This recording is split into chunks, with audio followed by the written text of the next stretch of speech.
Et voilà, ça y est, on y est, le Bitcoin est à 100 000 $. Hein. Qui l'aurait cru, hein, quand même, hein, il y a quelques années. Hein. Qui l'aurait cru?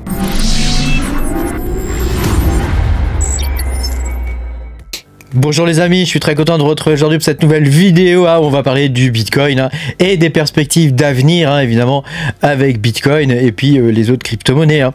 Pensez à mettre un petit pouce bleu et à t'abonner à la chaîne si t'es pas abonné. Voilà, je te rappelle que tu peux me soutenir hein, en allant sur patreon.com/makertronic. Hein, tu peux voir une grande partie de mes vidéos en avance.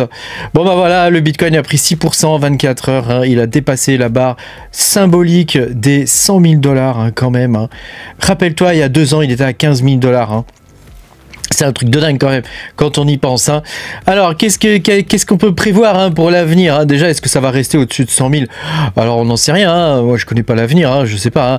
En théorie, j'ai envie de dire que, bah, une fois qu'on a atteint les 100 000, il se pourrait bien qu'on rebaisse un petit peu quand même. Hein, un petit peu quand même. Après, allez savoir. Hein. On sait jamais ce qui peut se passer. Hein. Je vous rappelle qu'on est encore en période de grâce hein, des élections présidentielles américaines. Hein. Ça dure une centaine de jours. Hein. Ça nous amène à peu près aux environs du 10-20 janvier à peu près, hein, au moment donné où Donald Trump prendra la présidence des États-Unis. Donc on verra bien ce que ça va donner. Hein. Habituellement, quand même, on a un retrait au niveau du marché qui se fait aux environs du 10-15 décembre hein, jusqu'à la mi-janvier à peu près, hein, habituellement. Hein. Donc c'est vrai que en théorie, on devrait être censé sortir quand même des cryptos sur lesquels on est.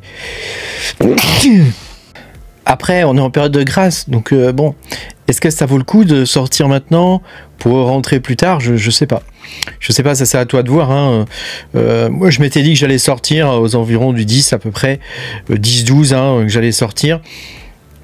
Et que j'allais donc quitter, vendre mes crypto-monnaies hein, pour faire des liquidités, attendre que ça baisse pour racheter. Et puis ensuite, aux environs du 20 janvier à peu près, ou peut-être vers la mi-février, que ça recommence à monter, quoi. Parce que c'est grosso modo, ce sont les 2 phases dans l'année où ça monte. Hein.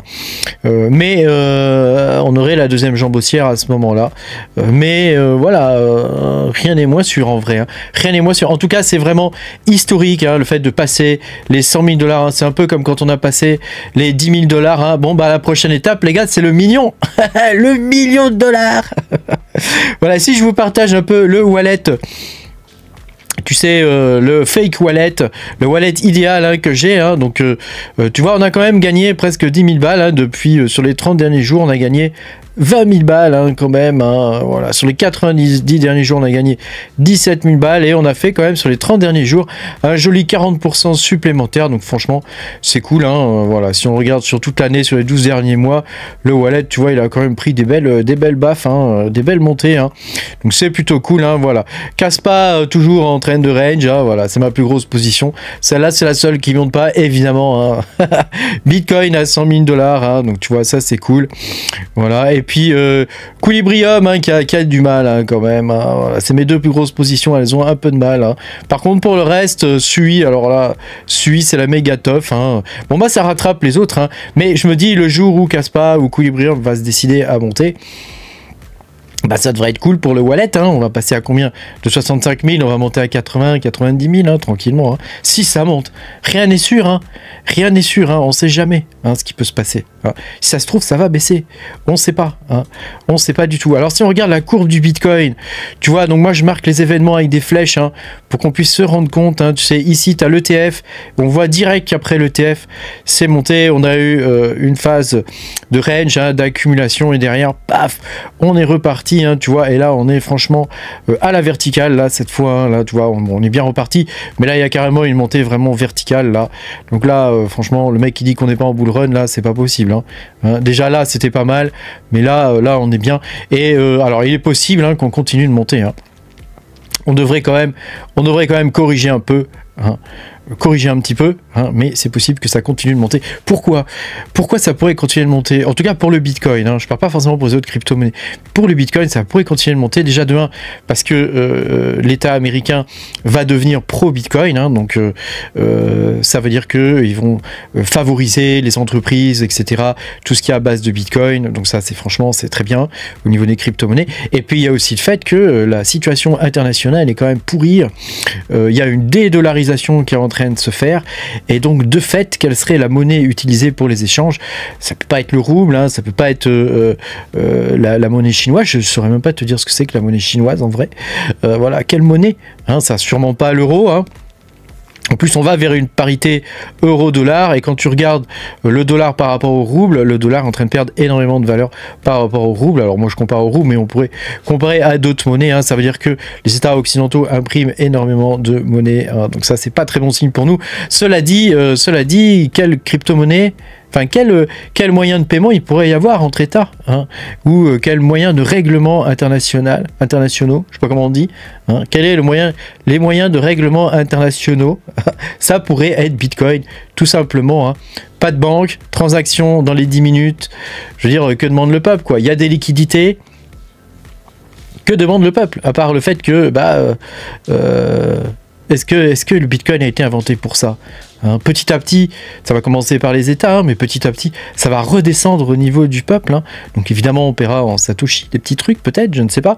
Hein, mais pourquoi pas, hein, je veux dire, avec des layers 2, hein, il y a toutes sortes de layers 2 qui commencent à exister sur Bitcoin, qui pourraient être cool, hein. Il y a Liquid, par exemple, qui est pas mal, hein, qui est très intéressant.